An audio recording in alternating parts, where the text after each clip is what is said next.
Khaliena Ould Rachid, bonjour. Bonjour. Quelle est la crédibilité d'un conseil de notables sahraouis téléguidé par le Palais Royal? Je ne suis pas tout à fait d'accord avec cette définition. D'abord, ce n'est pas un conseil de notables, et puis il n'est pas téléguidé par le Palais Royal. C'est un conseil royal qui représente l'ensemble de la société sahraoui, c'est-à-dire elle est basée sur essentiellement la proportionnalité tribale. Et la tribu est très représentative au Sahara. Ce conseil n'est pas un conseil élu, certes, mais c'est un conseil qui représente l'essence même de la société sahraoui. Ce sont des personnalités qui sont chefs de leur tribu, qui sont chefs de leur clan.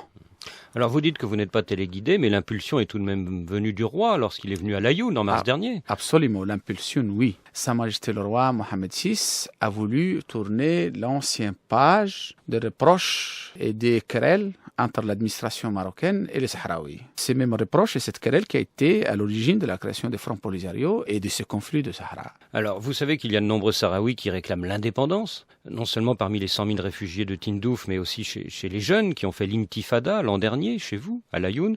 Alors, quelle est votre représentativité? D'abord, il n'y a pas 100 000 personnes à Tindouf. Et les Nations Unies viennent de le dire clairement.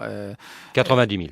Ils ont dit 90 000, mais c'est une première fourchette. Certainement, il y en a moins, beaucoup moins. Je suppose qu'il y a entre 40 et 50 000 habitants dans les camps. Vous m'avez demandé d'intifada. Il n'y a pas eu d'intifada à Laayoune. Les événements qui ont eu lieu dans les provinces du Sud en mai et en octobre 2005 de la même année, c'est des petits incidents localisés qui ont été certes faits par des sympathisants de Polisario, mais restent quand même très limités, très minoritaires.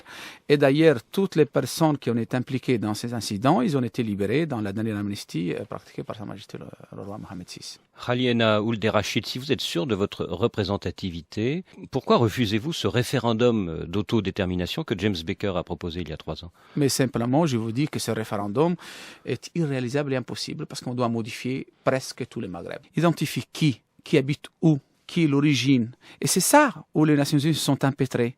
Pour pouvoir faire un vrai référendum d'identification basé sur le tribut sahraoui, il faut changer les frontières du Maroc, de l'Algérie, du Mali et de la Mauritanie. Et vous aurez un ensemble sahraoui où vous n'aurez pas besoin de faire l'identification. Ils sont des affaires d'origine. C'est les frontières avant la colonisation. C'est l'espace territorial démographique où vous habitent les populations. Les gens de Ouadhibou, les gens des Zouerat, les gens de Tindouf, Taoudeni au nord du Mali, il faut faire voter tous ces mondes-là. Donc c'est pour ça que d'ailleurs les Nations Unies ont intérêt le plan Becker.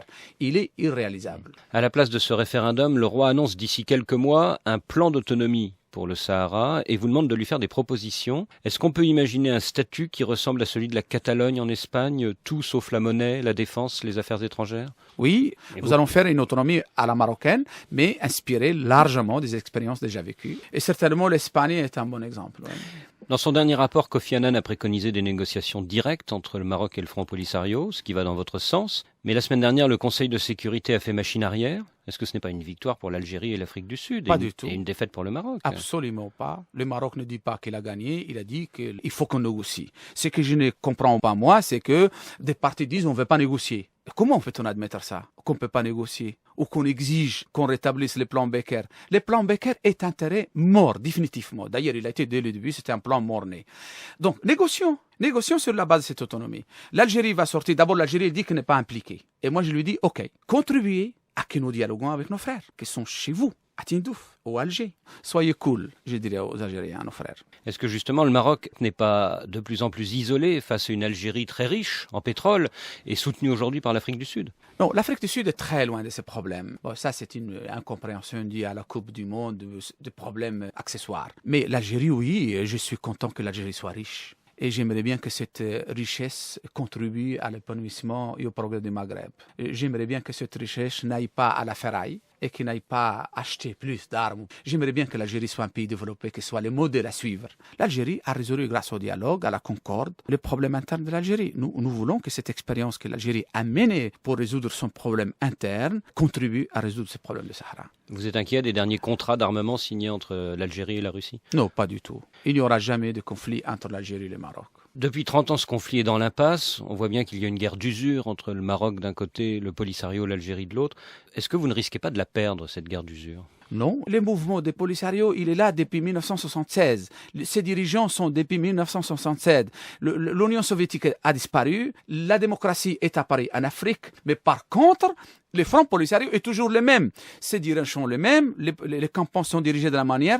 Il faut changer cette situation. C'est pas gentil pour Mohamed Abdelaziz, Non, le pas du président du tout. C'est Polisario. mon cousin. D'ailleurs, je lui dis, écoutez, Mohamed, venez, vous pouvez parfaitement bien si vous gagnez les élections et nous, on va vous aider à les gagner. Venez diriger un vrai pouvoir, une vraie entité, l'autonomie à l'intérieur du Royaume du Maroc.